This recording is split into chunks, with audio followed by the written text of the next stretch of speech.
Careful.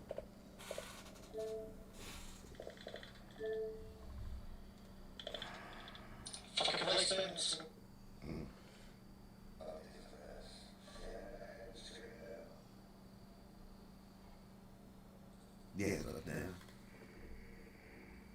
Boy, you sure got a pretty mouth.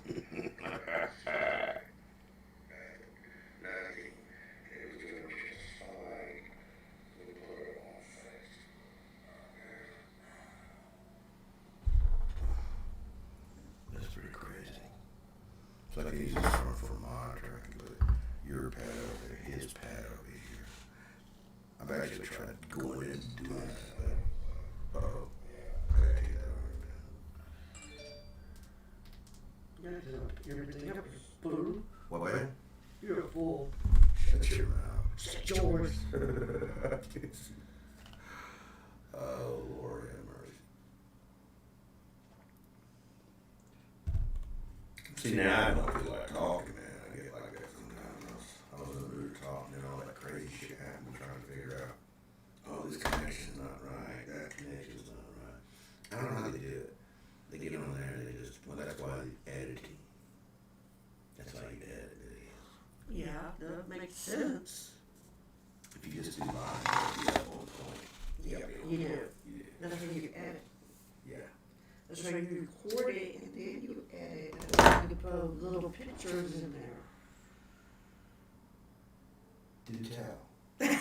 You're an ass.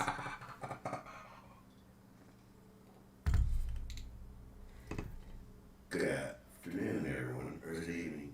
Evening. Good evening, everyone. What depends on where they're at. Well, yeah. If they're in Hawaii, if they're in California, I welcome. I'm joined by my producer and trying to convince her to become my editor, Tina. Hello. Tina the Hello. Tina the Prude. Shut the F up. Look, we had a discussion about that yesterday. I thought that would be a good name for you, and Oh, a no. cool persona to, you know, to delve into online. Not that she is, she's not a true. It's just I thought that would be a cool, you know, thing to go after. Oh, you think so, huh? On a comedy, you know, for comedy's Oh. sake, of course. What do you think? Okay. Now, you told me the story What story? about how you made all that money in prison. How you sneak stuff out of the kitchen. Oh, okay. I started telling you that story yesterday. Yeah. Okay. This would have been, say what year? I got out on December 1st, 1993. So this was around 91, 92.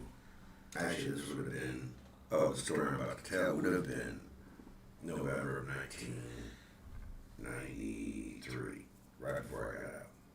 And I had been in the kitchen, or in the diet line, for about 2.5 years in Reedsville, down at Rogers CI in Reedsville, Where at? Georgia. Okay. I guess I was notorious for the guy that will give you what you need.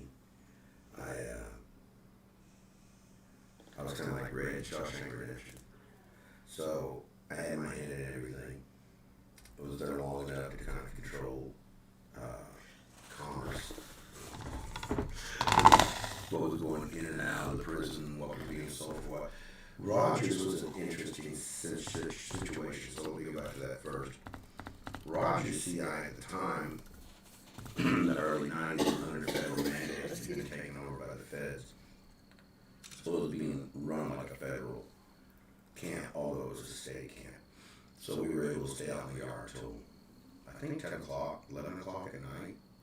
Which is almost unheard of, to sit there on one of the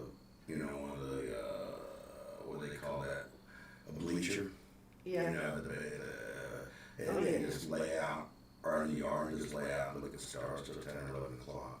And at Georgia State Camp in the early 80s, that was almost unheard of. Well, we were the only one because we were in the federal. We got to carry $10 in quarters on us at all times. Although, of course, sometimes we had more. But we usually let somebody hold that, and you hold this, and you hold that. But I might have $150 that I could access at any time, $200, because I had people holding it for me, people that didn't have money, and I kept, I knew what was going on. So, but having cash on you meant that you could buy, you could get a hold of anything. People, when they get, especially on weekends, when they don't have any store, they run out or they gamble it away. That was a huge thing. Guys, I never gambled, ever. The only time I ever gambled was, I bet a guy one time that I could do 1,000 sets in 33 minutes, and he didn't believe me. When I got to 700, he said, that's enough. I said, what's wrong? He said, you haven't stopped. You haven't blinked an eye. You haven't even slowed down. You're barely cutting a sweat. I'm sure you can do it. I got you, bro. But those are things that I did when I was in prison. That I had a lot of time on my hands. So I did those things with my body and pushed extreme, trying to go for world records and all that. But that's another story we'll save for later. You got to keep me in track because I'm not. Yeah. So what were we talking about? We were talking about how you made it prison. Oh yeah. In the kitchen, Kitchensville. Okay. So anyway, I'll tell you about the fact that we got to have money, cash on it. So you can still buy I don't know what the limit was at the time, but $40, $50, $75 worth of goods every week, and then you got to pull 10 of that off in cash. So if you had $75 limit, you could buy $65 worth of store goods and keep a $10 roll of quarters on you.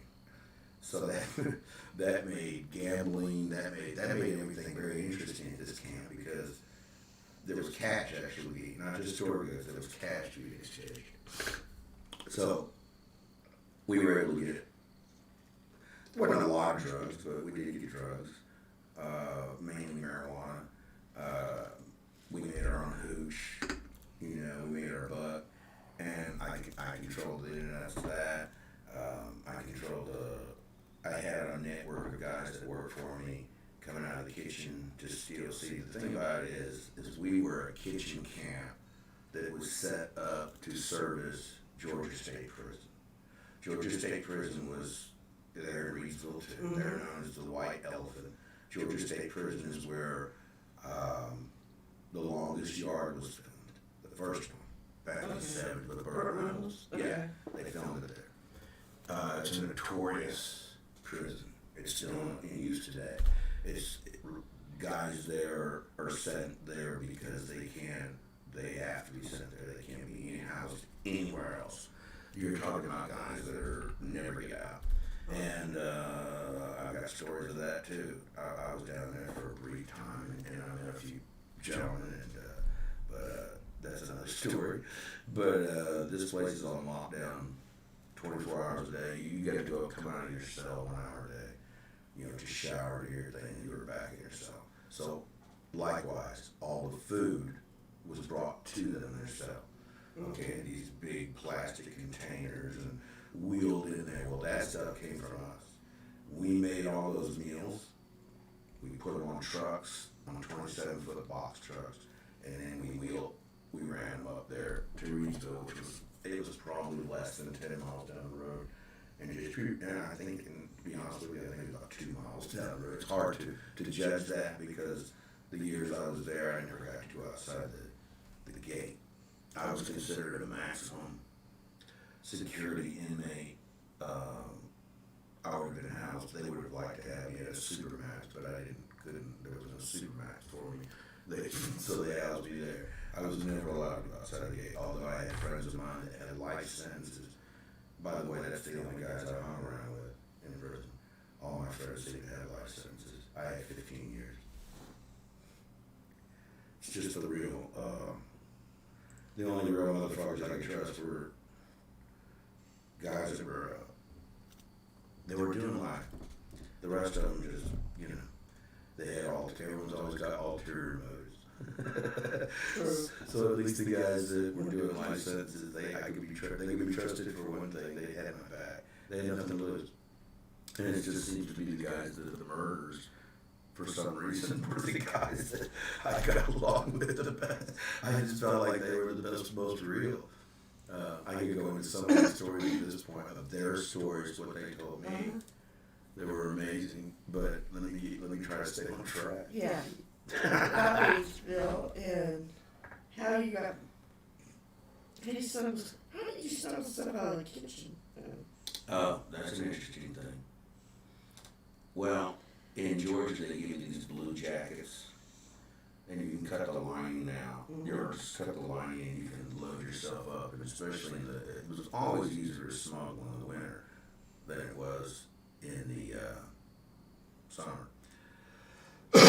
But that was one thing that helped us. But that didn't stop us for summer, trust me. And I'll go to that.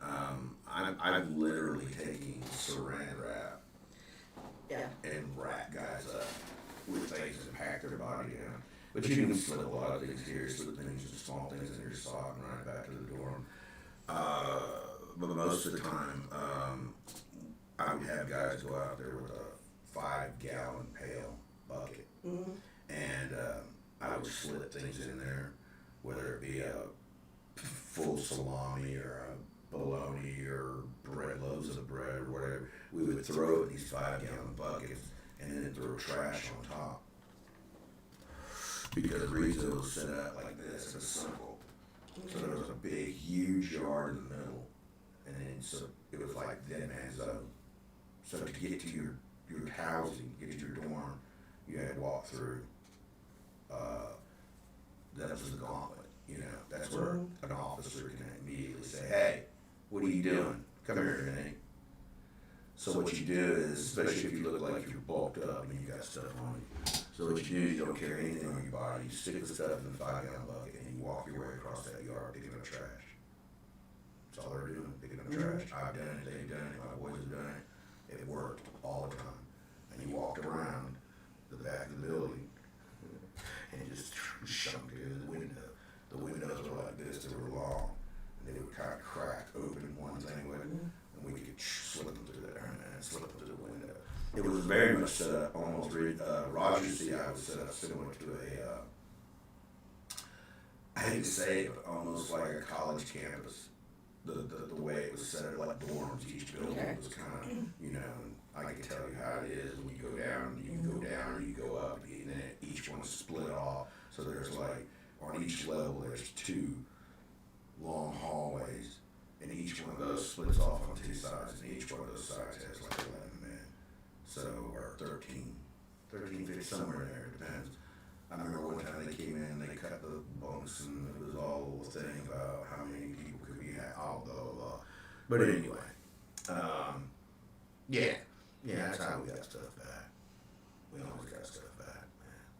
There was so much jealousy, there was so much things going on, but the thing about it was, I mean, I think now, in controlling the diet line, oh, by the way, diet line was a small 3-man operation. We had 1 food service worker over us. Well, there were 3 food service, but at one time. It was usually just 1. Sometimes it might overlap, maybe 2. But there was 1 that was watching the 3 of us. We were in there with, there was 2 black ladies and 1 white lady. I guess I'm not supposed to like name names. Although I am getting ready to start my own, another channel called, they're probably dead by now. So that's the one that I'm going to tell stories about that early 80s, that before I even went to prison, and I was running with cartels and doing things that I shouldn't be doing, and smuggling, and I think those would be interesting stories. And I can probably name people names, not their whole name or dox them, but like that's George or that's Bob. Well, you're not supposed to tell their name. They're probably dead by now. Because trust me, I always hung around people that were older than me. So, you know, I'm older as dirt. I'm closer to 60 than I am to 50. So most just kidding. But then also you have to, I also take into consideration other factors such as their lifestyle and their propensity to change and things like that. So when you take all those things into consideration, quite often that person in 2021 probably dead by now. That's how it works. Probably. Sorry, probably. So anyway, oh man, it was just some good time, really. Actually, I've got so many stories, dude. I can tell you the story about how I actually ate filet mignon, bacon wrapped filet mignon in prison. How did you do that? You don't. But was I going to tell you the story about how I was going to, let me go to this story. Let me go to this story. A good friend of mine, call him Wood, he was doing a life sentence. He and two other guys, two brothers, killed another guy down by a lake. Evidently, the guy had threatened them or had given them a pound of weed to sell. They were kids, and they had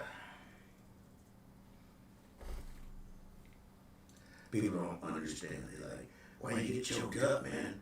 Well, this guy was a good friend of mine, and I feel for him, and I know what he went through at Alta. If you've been in Georgia, if you know Georgia prison system, then you know what Alta's all about. And before I ever met him, he was down at Alta at like 17 years old with a fresh life sentence, and he kind of got screwed. He didn't kill anybody, I'll tell you that. But he was a lookout man. He was 17 years old. They had offered him a deal. The state's attorney offered him if he turned state's evidence against the brothers, tell what he knew, then he'd get like 10 years probation. It was a really sweet guy. He wouldn't have to go to prison. And being 17 years old and being a stand-up guy and whatnot, he decided to not take that deal.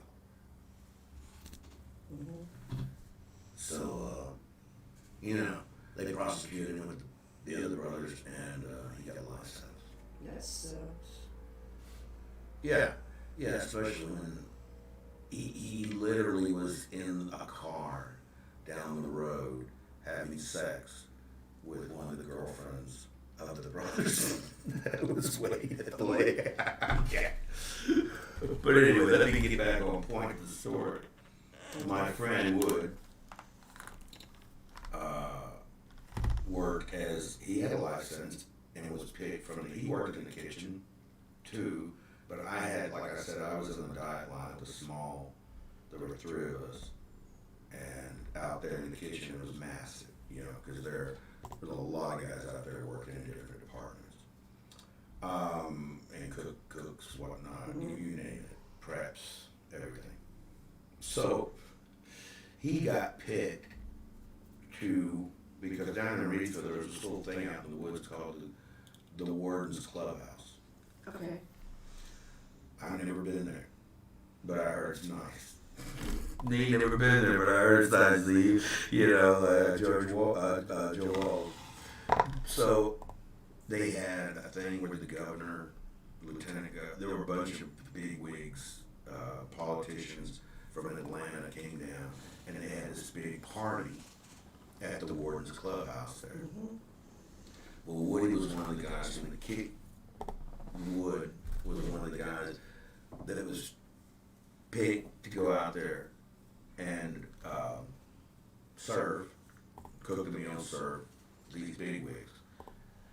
About 3 o'clock in the morning, I'm sleeping, and what's up? Come here, baby. Come here, baby. Oh, I got the window open for you. So he's picked. Here you go. To go out there and do this deal. So at 3 o'clock in the morning, he comes over to my bunk, and in prison you don't like somebody waking you up in the middle of the night. What? He wakes me up, kind of abruptly, but I realized right away he's excited. So I'm like, what's up, man? He said, come here, man. Follow me. You're not going to believe this. I'm like, okay. Evidently, all the cooks that had cooked, and there weren't that many, 5 or 6 guys who had been let out the gate to go serve this meal and be there at this event. Evidently, when there was food left over, they had told them just grab a garbage bag, guys, take it back to your, I will let you go. You did a good job. As your reward, we'll let you take this back. But just make sure that it's gone by morning.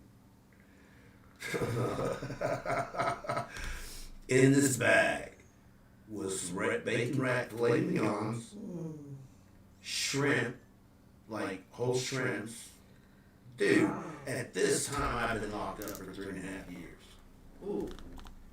So I was like, I would do another year or two, a year and a half, whatever. But but at this time I did 3.5 years.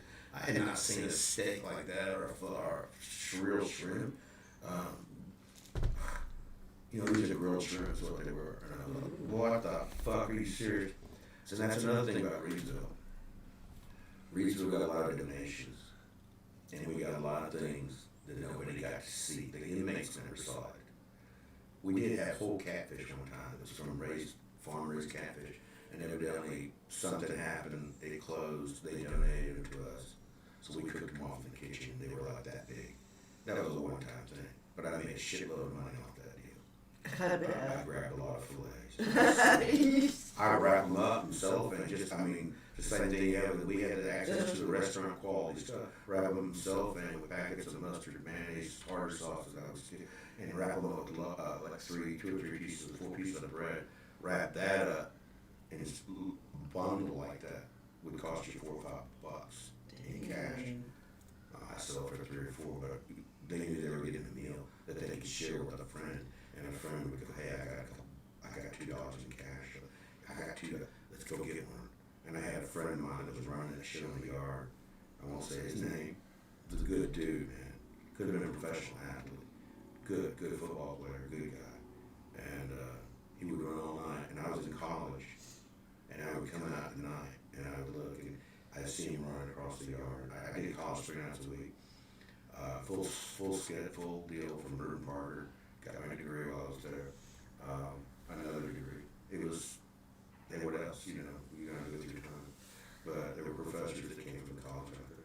So anyway, I was bogged down at night with college 3 nights a week, and I'd see him and a couple other guys, but he was my main dude. He could hustle, man, because he got in with he was black guy, and everybody loved him. And he'd be, and I'd come out there, I'd be sitting there smoking a cigarette, on break. Like I said, it was like a college dorm. It was really cool. And he'd be hustling by, and I'd say, I won't say his name. "What's up, bro?" And he'd go like this.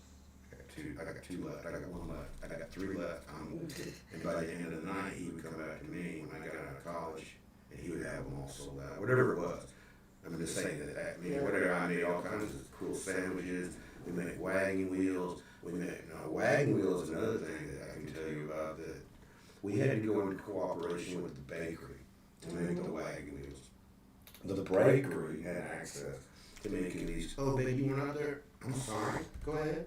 He's like, "You can get out there." He wasn't thinking of you. I got whacked eggs. I was trying to get the ashtray. He thought I was whacking at him. We would go to by the way, that's Popcorn. Popcorn's cool as that cat. He and his brother have been with us for how many years? I've been here, 7 years. 7 years. They're cool. They've been fixed. They're really cool cats. They're the best, man. You were telling us about the wagon wheels? Oh yeah, wagon wheels where the bakery would make these giant oatmeal cookies. About this big, about that thick. They'd make 2 at a time. And they might make more than that at a time in big ovens. But they would give us usually enough to make several. And we would take those wagon wheels, and I had access to tubs of peanut butter. And I would take that peanut butter and spread it out over the wagon wheel, take another fucking oatmeal cookie on the other side, and then wrap that thing completely in cellophane. Now, sometimes you had to cut a wagon wheel down, but most of the time they were about that big. And you could smoke them out. And then we would smoke them out of the kitchen. And at night, a wagon wheel, it's been fucking 30 years. I don't know. It's been a long time. But I'm thinking I was getting $5 for a wagon wheel. Maybe 4, yeah. But this damn big, loaded with peanut butter. There's like a jar of peanut butter, and the jar of peanut butter was like I mean, it might have been less because it might have been less. And I'm thinking about probably in time like what it's worth today. But honestly, I think I was getting a good bit. I made a shitload of money. But the thing about it is, you got to remember, back at that time, a pack of Marlboros on the store was like $1.25. You could get a packet of Ralph for like 95 cents, under $1, and then you could get a pack of Bugler for it wasn't about 60, 55 cents. You could roll 25 cigarettes. I mean, you know, yeah, you could, you know. But yeah, at the end of the night, he would meet me at college when I was getting out. We'd give him the money, you know. I'd give him, I don't know what it was, 23% for hustling out there, you know, and then I would take the rest, the money, and go. I wound up with a lot of quarters. Yeah, but it was great times, man. I mean, there was some cool shit about it. But like I said, at the time when we got to eat the steaks. I bet that was the time of your life. Yeah, I sat there on his bunk. A couple of people came in and we shared it because they smelled it. What the fuck? Some people woke up like, what the fuck are you guys doing? Chow, dude. We're chow, bro. Come on in. It was pretty much unreal. It was pretty much unreal to taste a bacon wrap filet mignon after 3.5 years while you're sitting on a bunk in a state prison. That's surreal. Yeah, that's surreal.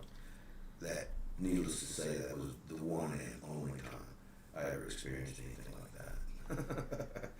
They ended up coming to get my buddy in the middle of the night. I'd still like shout out to him if he's out there. He knows what I'm talking about. He's out now. I would like to see him. Talk to him. I actually went back and visited when I was with my third wife. I got a pass to go see him under like a chaplain's visit, and that's the only way they could do it. They didn't know that I was a good fellow. Back nowadays, I'm sure with computers and shit, they probably would. Yeah, I wouldn't get it within. They'd probably shoot me within 25 feet of this place. But facial recognition, William Mother, get that. Yeah. But then there's another story I can tell you. Oh, the deal with, I'll just call him Jack. I won't call him by his last name. He ran the kitchen. Okay. They knew that I was responsible, either smuggling myself or was having it smuggled. They knew that I had a ring of people working for me. And the head of the kitchen, Jack, I won't say his last name, he was an older man. A small, diminutive little man. He'd been after me for a couple of years. And when I got my parole papers, I knew when I was getting out, I changed my way of doing things. I decided that I would lean up. I was at about 225. I was huge, dude. I had been working out. I was benching. I was squatting 800 pounds. I was benching close to 5. I was a big guy. Because when I wasn't working in the kitchen, we had a great gym, outdoor weights and indoor weights. I was working out all the time. They sold protein. They sold amino acids. They sold shit, and I had access to all the good food. Like I said, the kitchen had a lot of things that was donated to it that I never saw. That's where I would come in. That's where I would steal shit out of the kitchen. Things that weren't meant for the guys. There was all kinds of things I sold. Cheese dips, Frito cheese, real fucking dip. And, you know, they came in cases. I'd steal that out of the kitchen and sell it out there. The guys were like, what the fuck? They couldn't even get that on the store. They couldn't get that anywhere. Made a lot of money on that. So when I went to him, I said I wanted to lean up and cut up before I got out. I looked like a powerlifter. I was just that big, and I wanted to lean up because I wanted to be quick on my feet. And when I got out, quick, but I want to be quicker. And I've been trying all those world record things for squats and stuff. So I was in great shape. I was in the best shape of my life. Yeah. But I wanted to lean up and cut up. I didn't want to get out like that. I had a lot of guys I worked out with said, man, you look good, man. You're looking good for a power lifter. And I'd be like, man, fuck, because they were saying, you look bulky. You don't look like a bodybuilder. You look like some guy that's just strong. So I wanted to look that bodybuilder look when I got out. And I cheated. I cut about 20 pounds, maybe about 25 pounds off within the last like 60 days. Cardio, running, all that. In fact, it got so bad that a friend of mine, this big, he was huge, man. Black dude, he was huge. He lived across the hallway from me. He was a houseman. And he would come in my room every day, and he'd look at me. And he'd just stand there and look at me. And I'd be like, what are you looking at, fool? And he'd be like, man, you're wasting away, bro. Somebody's gonna try you if you keep losing weight. And I'm like, because what the thing about it is, in prison, they respect size. And I was a huge fucker that all of a sudden was starting to get lean and more cut up. And I told him, ain't nobody gonna try me around this. It was a joke. Obviously, he knew that I was gonna try me. He would have had my back. A lot of people would have. I had a whole clique for nobody was gonna try me. There is a story about that, though, where right at the very end they did break in my lock. They would have never done that had they knew. But they knew I was getting ready to go home. Yeah. It was one of those things I shared that I probably shouldn't have. They say don't share that information. I ended up doing, I was supposed to do 20 months, and I ended up doing 44 months, 52 months. So I did roughly 32 months past the time that I was supposed to get out. That's almost 3 years extra. And I did almost 5. So, and that's another story in itself. I don't hold any. Yeah, I probably do. But it's water under the bridge.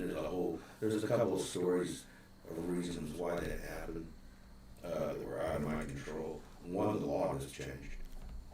Before I got my parole papers, they just changed. They lumped my crime into another level on the, so it called, rather than call for 20, now I call for 40. And I was like, oh shit, well that's twice as much. That sucks, number one. And then the last year they ended up screwing me. I think a counselor screwed me and never put me in for a halfway house. So I ended up did get out. I found a woman that I was a friend of mine at the time, set me up with her as a pen pal, which was rare for me. I watched guys in prison work people on the street, work women. They would befriend them and tell them, promise them the world just to work. And that was never my style. I had a hustle, like I said, I made money.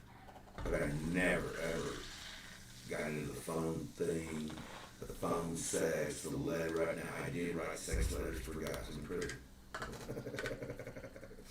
Another side hustle. Another side hustle. I was a genius. Well, I am a genius. No offense. I have 148 IQ. In prison, I was a super genius. Literally. The average motherfucker that goes to prison is an idiot. I'm sorry, guys, but they really are. They don't have any skills. They don't have anything when they get there. And so I was a god in prison, I'll be honest with you. It's just, I did things for them. I did legal work. I divorced people. I wrote writs. I did all kinds of things legally for them. I did injunctions. I was busy. I was very well sought after because I was smart. And unfortunately, they weren't. I'm not poking or jabbing. It's just how it was, man. Yeah. Most of them get out and they go right back to what they're doing. True. Because they don't have any skill. They don't have any. What else are they going to do? Except some go. Or they learn some trying to hustle, and they try to get out. If that prison offers that, most prisons these days are taking things out. In Georgia, if I were to go back in that situation again, I wouldn't have access to college. I wouldn't have access to weight. I wouldn't have. They've taken all that shit out. And that prison that I was at that was wide open is now fenced in everywhere with a razor wire, and you're locked down just like all the other prisons. They're locking them. It's easier for them to manage inmates by locking them, just keep them locked down. Don't give them all that. Then they don't, there's no incentive. They want to try to make it where people don't want to go to prison, and I understand that too. You take away all the luxuries and whatnot. And, like I said, at Reedsville, I had it made. There was no doubt. I You had made it at that time. At that time in history, that's how it was. It may have changed. I know it's changed. So I wouldn't be able to do that now, 25 years later. That's not the way it's run. But at the time it was. Yeah, in prison I was sought after. I was pretty much ran shit. I had a higher education than most people that were doing time. People are probably wondering, what did you go to prison for? Aggravated battery, and I hurt people, unfortunately. I wasn't in there for robbing banks or anything like that. I was a young, violent man when he drank, and sometimes I would misjudge situations. I think you were more of a blackout drunk. Yeah. You didn't remember it? Yeah, what sent me to prison, gave me the 15-year sentence, I didn't even remember doing it. Yeah. Well, I had a jury trial, I had set through 5-day jury trial, and in the end, I took the jury stand. I said, I'm not here because I'm innocent. I don't know if I am or not. I don't remember it. I said, but I'm here because the district attorney offered me such an outrageous offer and never came down that I had no choice but to take this. Everybody told me back, in the cell, they said, if you crank up the jury, they'll double your time. You'll never get out, dude. You can't do that. And I said, watch me. And I started doing a lot of legal work on myself, yeah. And come to find out that I got first offender to that status, even on something I wasn't supposed to, and I ended up getting half the time they offered, even after a jury trial found me found guilty. Because I spoke up for myself. I spoke to the judge, I spoke to the district attorney, at the end, I just had, let them know that I didn't hold any remorse. I fucked up. I'll take the penalty. But I didn't hold any remorse about anybody. I wasn't mad at anybody. I just, sorry, it was a bad night. The judge even said, you're obviously somebody that's, you're obviously well educated, so you're going to end up when you are, you'll go somewhere in life. But unfortunately, I had to send you to this. What's up, dude?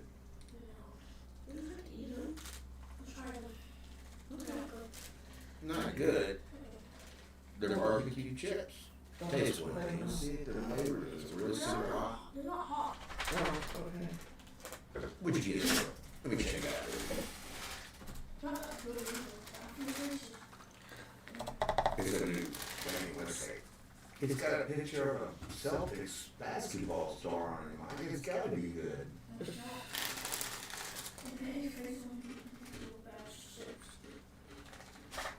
You might not like it. Yeah. I like it. And they're hot as heck, aren't they? They're flaming hot, boy. Yeah, they're kind of hot. No. Oh, gotcha. You want to try me?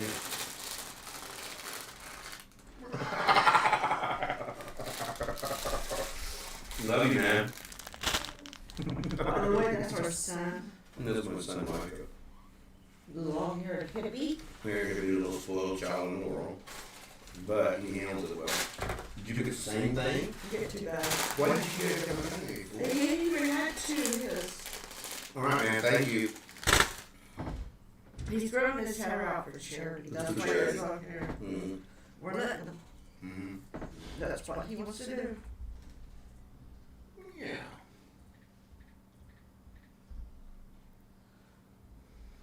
Hmm.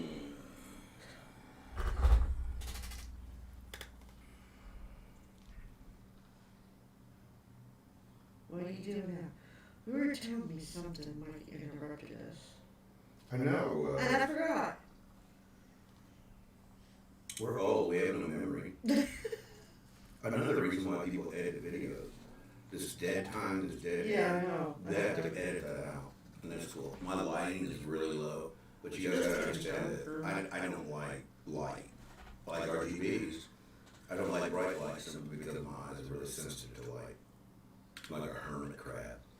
And although I do have all adequate lighting, when I'm sure I'll do that when I start editing videos and making content, which I was working on today, by the way. Learning to do all that. My hat's off to content creators because it's not an easy. It is a job, no doubt. It's not easy. It takes hours and hours to edit videos down.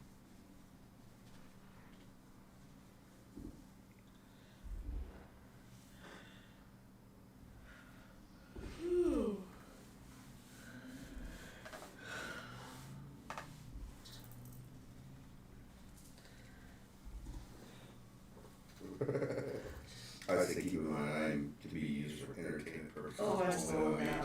Some girls say you crazy. I was like, you're a fool. Old man cough. Oh. Yeah, you old I'm geezer. an old geezer. Geezer. Where's the clock? There's the clock. Look at that. You old geezer. Shut your face, dude. Shut yours. POS. Don't call me that, you piece of poop. I'm being nice. Oh, okay. I got I you. could call you something else.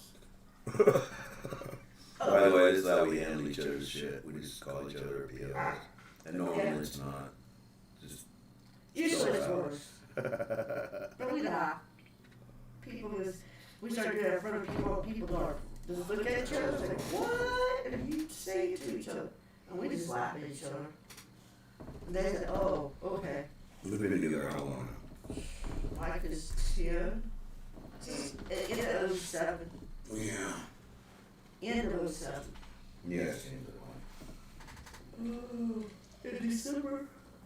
I don't know. 30th. I should get like the presidential award for freedom for hanging out with you for that long. Dude. No. Good God, dude. No. Please. No. Please. All the shit I did there? Please. Oh, you got easy. You were my fourth, Yeah. fifth, whatever it is that had kids. Yeah. Yeah, the rest of them. They had easier than all of them. You had easier than that. One of them I went on a nationwide crime spree with. You lied. I don't do that shit, are you? Yeah. Thank God. I had to find somebody that was like wouldn't put up with my shenanigans, and that's where I found Tina. She wouldn't put up with my shenanigans from day one. I've always been kind of too smart for my own good, so opportunities and scams came, you know. I'm letting my way easy for me.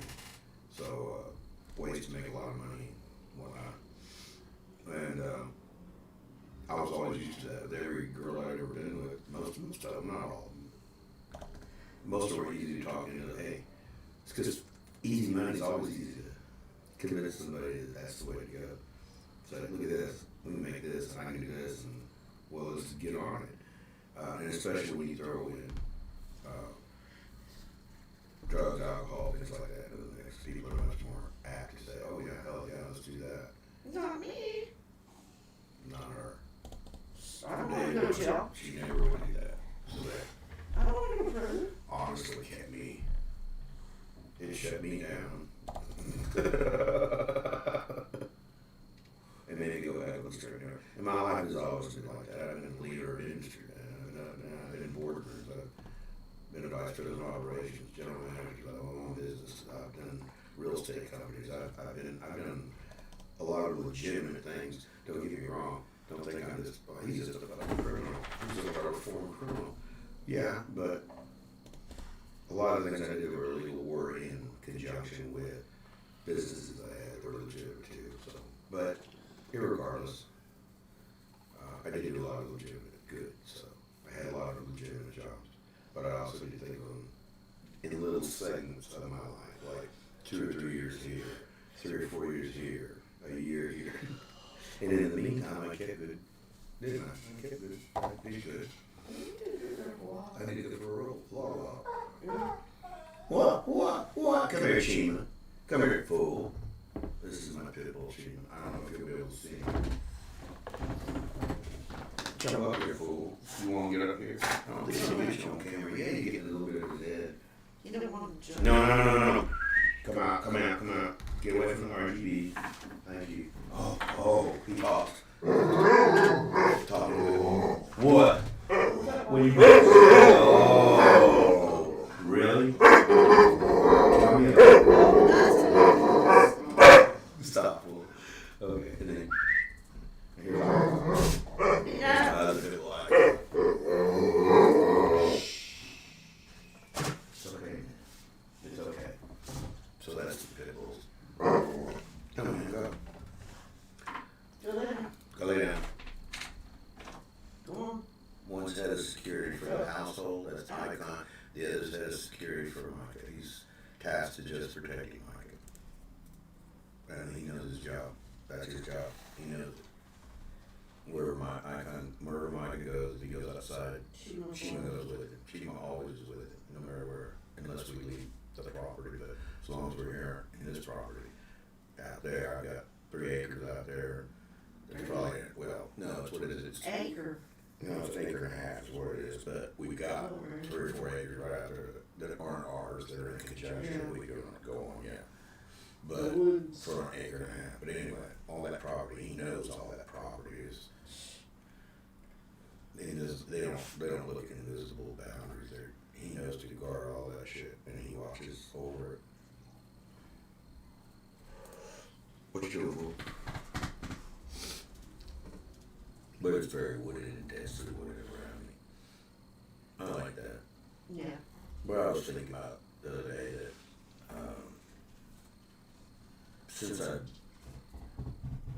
we moved here, we bought this place when 6 years ago, 5.5 years ago, in 2000. What, used to get out of 4th grade? We moved to Terra 2015, in 2015. In 2015. So it'll be 6 years in October. Yeah. And I left Corpus with, I left a beautiful, well, my point is, go, get out from under there, watch and stuff under there, go. Come on, go. Under there.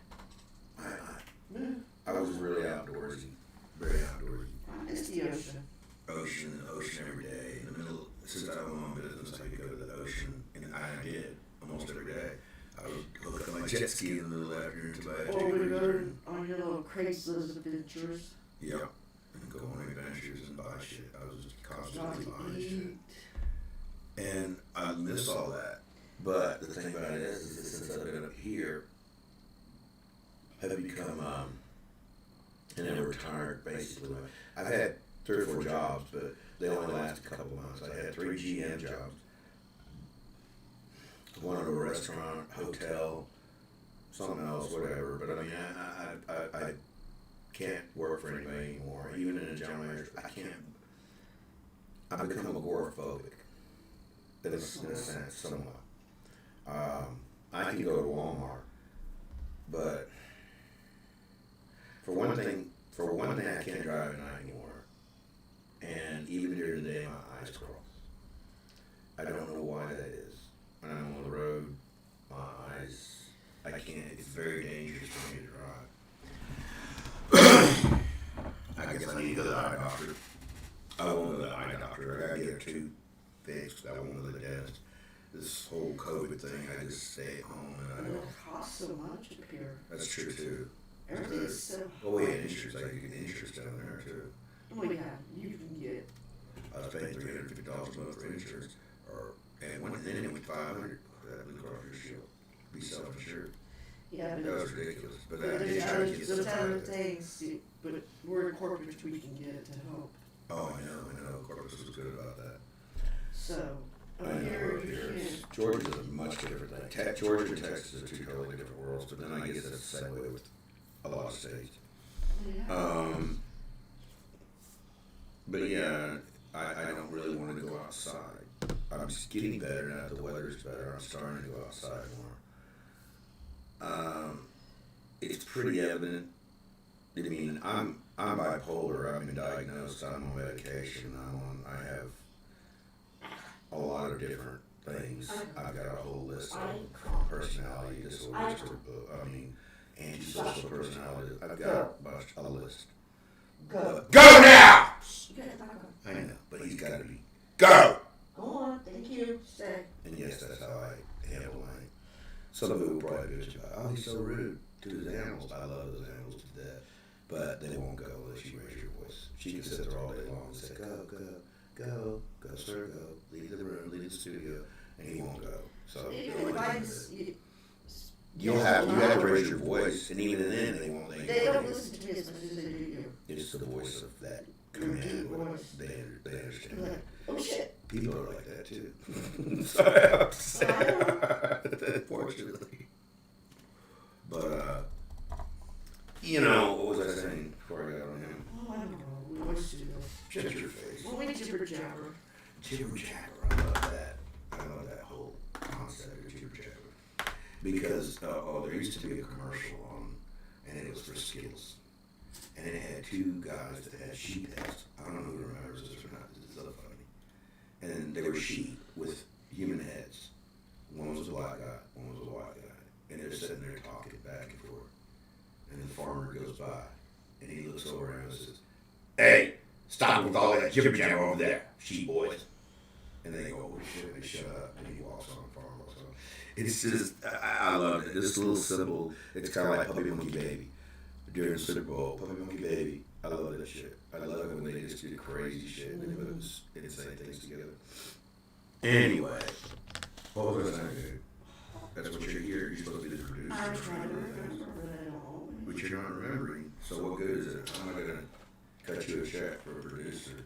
Oh, you're not gonna cut me a check. I just take.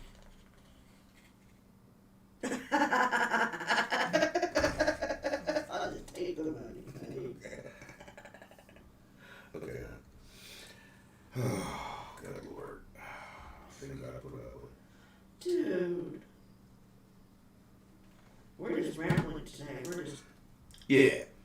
One of these days I'll end up getting this thing all down and editing some good videos together or putting out some good content.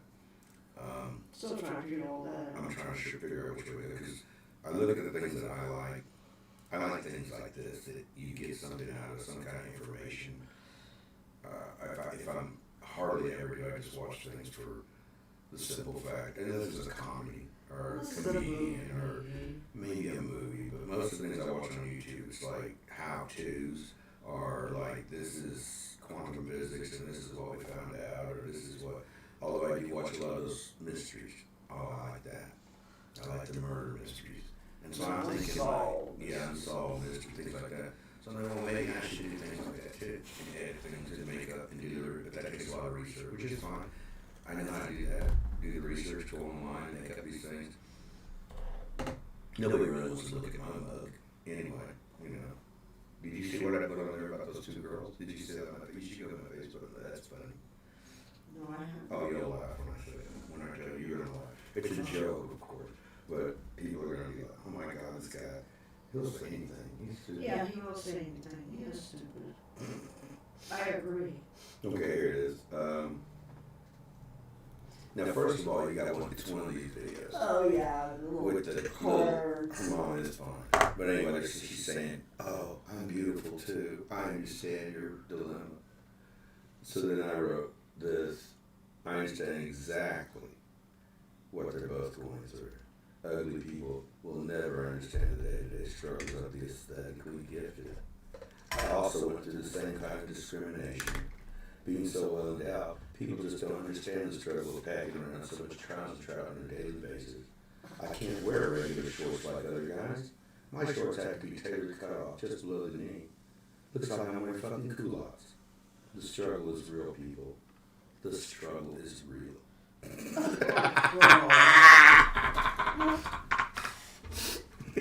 That's funny, man. Oh my god. Here's my friend Monica Diaz. I like her. She's like some crazy Mexican chick that is San Angelo. I don't know where she's one of my, I don't know, she got on my friends list I've been watching. Because she's an artist. She does smoke sets. She smokes weed all the time. We'll roll around in our chair. I won't get copyrighted for that. Let's see what she got. It's cigarette smoke break. Sometimes it's other things.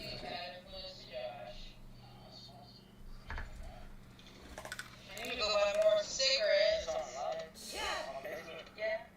But I don't have any. I don't have. I know what it is. You want to hear it? Yeah, you hear it?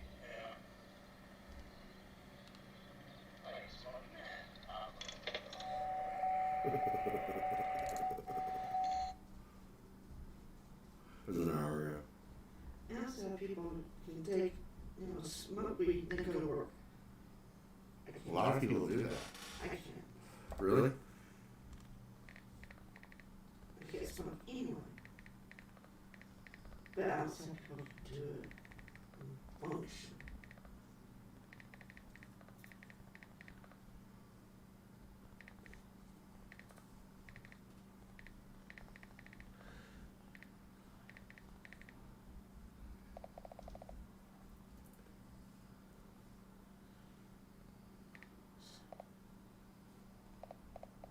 You're a fool, you know that? Mm-hmm. What's your point? I don't know why I went to. You know what? No. We just went over that. You stink, you know. I know why you're with me. You're a fool. Because I keep you straight and I know. I don't get you in trouble. Oh, Lord. That's what you gotta do, Grandma. Well, I mean, I think it's very responsible. I don't think anyone should have kids before their late 20s, early 30s is the best time. But I'm saying that's unusual for three boys. Oh, that's right.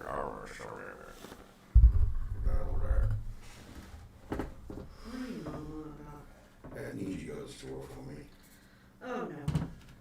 Oh, yes. Oh no. Oh, my goodness, yes. No.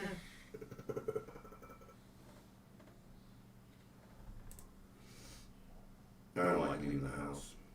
I have everything here. I'm the one that does all the running. She does. 90% of the time. Yeah. I have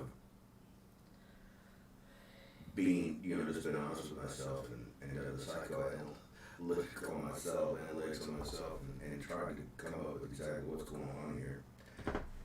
I think it's PTSD. Right. Yeah, unfortunately.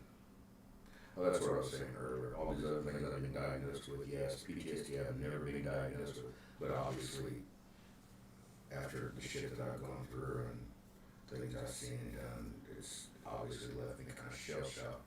So I find it much easier to stay here like a recluse, a hermit, and that it prevents problems. Mm-hmm.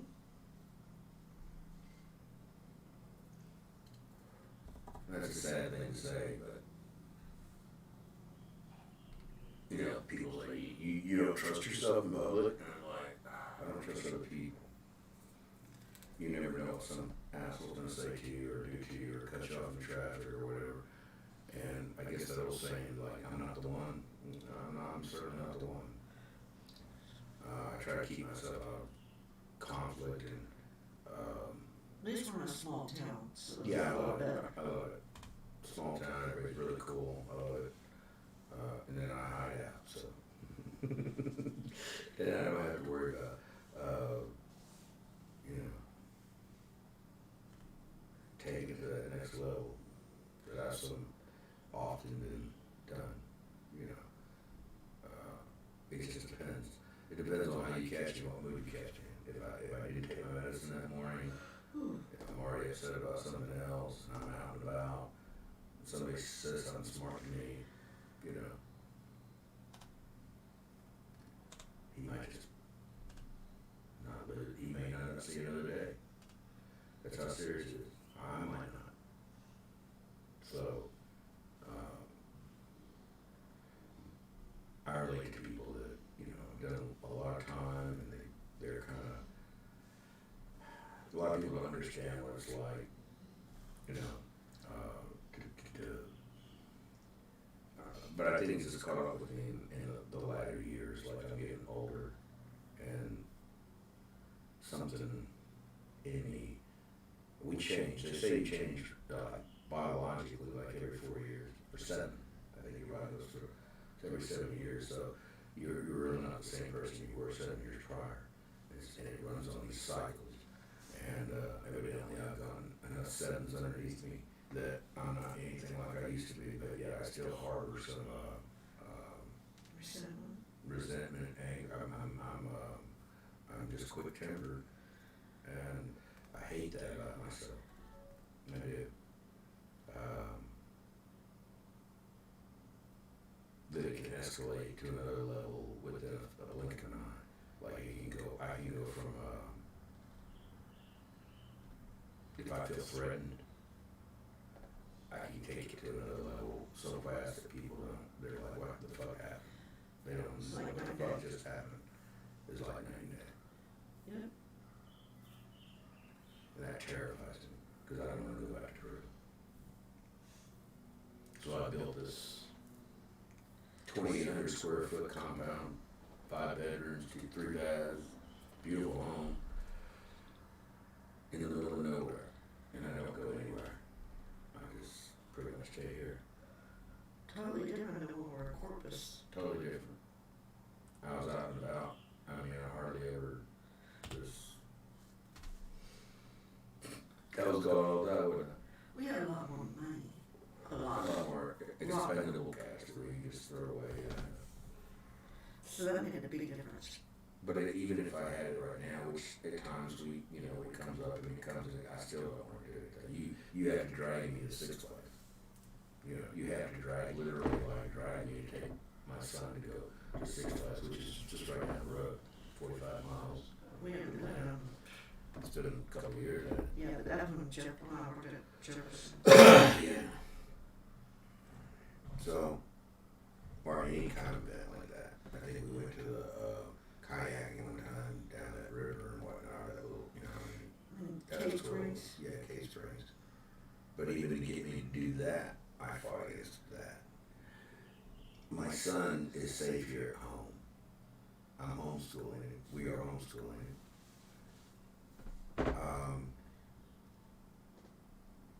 He is everything to me. If something were to happen to him tomorrow, I don't think I would be able to go on. I know I wouldn't. And in fact, before he was born, I was pretty much ready to, I wanted to get on a sailboat and sail around the world. Knowing what I know about, as much as I know about sailing, I was pretty sure that I would probably end up not coming back, not making it through that. I'd probably go out down to sea. And it's real funny, I was told, 30 years ago that I would die at sea. That's another story. And I always held that in my mind too. And I think, well, I'm not in water that much, but it's been enough that I have had some very close calls with the water. And I have a lot of respect for the water. But Michael was born and he gave me everything to go on. And I really, I'm glad, because I was able to connect with my daughters up here. That's why I moved up here, so I could connect with my two other daughters. And And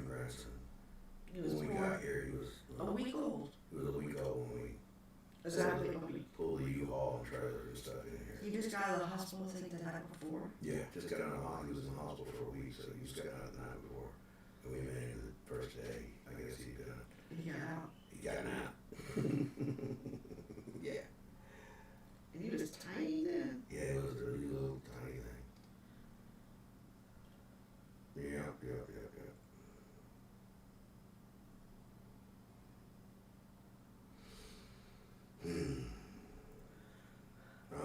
I'm ready to like end it now. Yeah, You know, me too. go back on later and whatnot. It doesn't have to just. I got something else I need. I think I know what you know what I need. What we need to do. Yeah. So we can pause for a while. I also want to play some games like I did. I got really into it yesterday. I'm starting to get into it again. It's funny how you cycle through things. Back during Christmas, I stopped playing this game that I'm kind of known for Honor, and I think I played it in 2 months' time. I think I turned the game on twice, and here in April, I think I played it 4 or 5 times.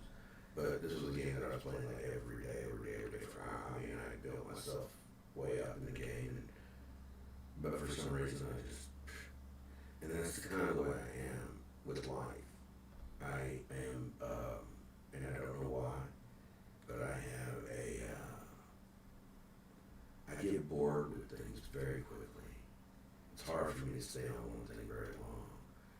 What do they call it? Attention deficit? Yes. I've never been diagnosed with that, but it sounds kind of, maybe because I'll get really involved in one thing, and before I'm done, I just go over here, then I go over here, then I go over there. And I go back, and then I go back to the first thing. It's I've always been like that.